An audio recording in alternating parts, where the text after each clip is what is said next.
Hello, friends, and welcome to Adventures in Pixieland. My name's Amy. I'm an ordained minister, and we are in Bible study. We are in the NIV, and we are in the book of Joshua. We are in the very last chapter of Joshua, and that means tomorrow we will start the book of Judges. Also happening in another video is Psalms 89, which is the end of another book within the Bible, because that takes us through Psalms book 3 to a completion. So, big day. Big day. So let's jump in. The covenant renewed at Shechem. Then Joshua assembled all the tribes of Israel at Shechem. He summons the elders, the leaders, judges, the officials of Israel, and they presented themselves before God.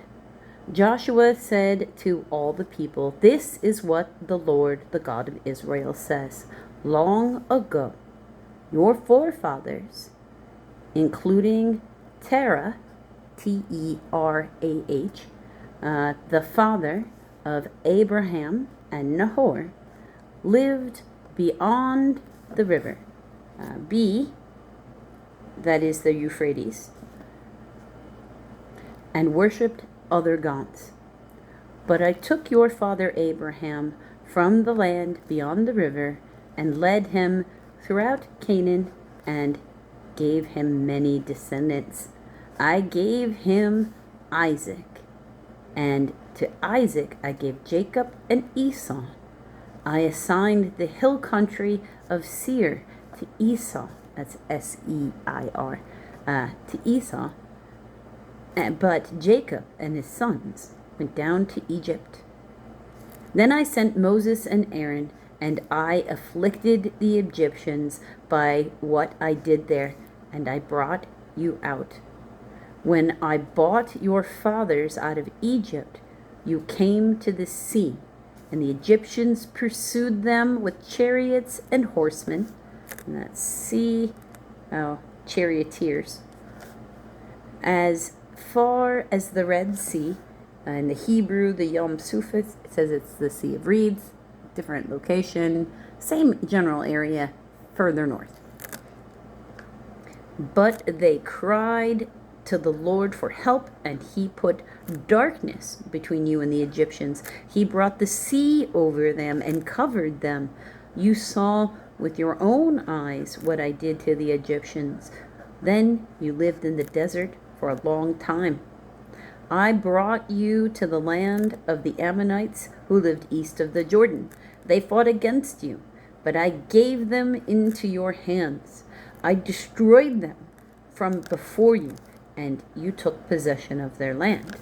When Balak, son of Zippor, the king of Moab, prepared to fight against Israel, he sent for Balaam, son of Beor, to put curses on you. But I would not listen to Balaam, so he blessed you again and again, and I delivered you out of his hand. Then you crossed the Jordan and came to Jericho. The citizens of Jericho fought against you, as did the Amorites, Perizzites, Canaanites, Hittites, Girgashites, Hivites, and Jebusites, but I gave them into your hands. I sent the hornet ahead of you, which drove them out before you, also the 2 Amorite kings. You did not do it with your own sword and bow. So I gave you the land on which you did not toil, and cities you did not build, and you live in them and eat from vineyards and olive groves you did not plant. That's all part of a promise. Okay? Now fear the Lord and serve him with all faithfulness. Throw away the gods of your forefathers worshipped beyond the river and in Egypt, and serve the Lord. But if serving the Lord seems undesirable to you, then choose for yourselves this day whom you will serve, whether the gods of your forefathers served beyond the river, or the gods of the Amorites, in whose lands you are living. But as for me and my household, we will serve the Lord." Now you know where that phrase comes from. Then the people answered, "Far be it from us to forsake the Lord to serve other gods. It was the Lord our God himself who brought us and our fathers out of Egypt from the land of slavery and performed those great signs before our eyes. He protected us on our entire journey and among all of the nations through which we traveled. And if the Lord drove out before us all the nations, and the Lord drove out before us all the nations, including the Amorites who lived in the land, we too will serve the Lord because he is our God." Joshua said to the people, "You are not able to serve the Lord. He is a holy God. He is a jealous God. He will not forgive your rebellion and your sin. If you forsake the Lord and serve foreign gods, he will turn and bring disaster on you and make an end of you after he has been good to you." But the people said to Joshua, "No, we will serve the Lord." Then Joshua said, "You are witnesses against yourself that you have chosen to serve the Lord." "Yes, we are witnesses," they replied. "Now then," said Joshua, "throw away the foreign gods that are among you and yield your hearts to the Lord, the God of Israel." And the people said to Joshua, "We will serve the Lord our God and obey him." And on that day, Joshua made a covenant for the people, and there at Shechem he drew up for them decrees and laws. And Joshua recorded these things in the book of laws, in the book of the law of God. Let me make sure I'm saying it right. Then he took a large stone and set it up there under the oak near the holy place of the Lord. "See," he said to the people, "this stone will be a witness against us. It has heard all the words the Lord has said to us. It will be a witness against you if you are untrue to your God."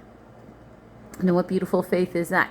That Joshua is saying this stone can hear them, and it's going to tell God. It's going to be able to tell God what they promised all the way back here on this day.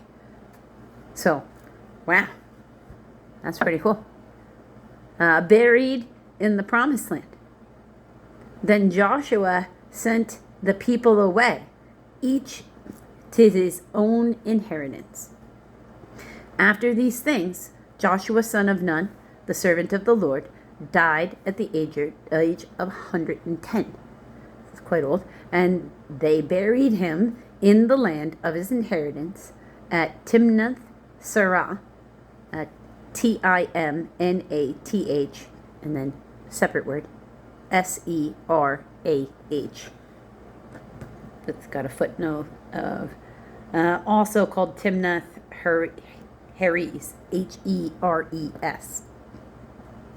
in the hill country of Ephraim, north of Mount Gash, Gash.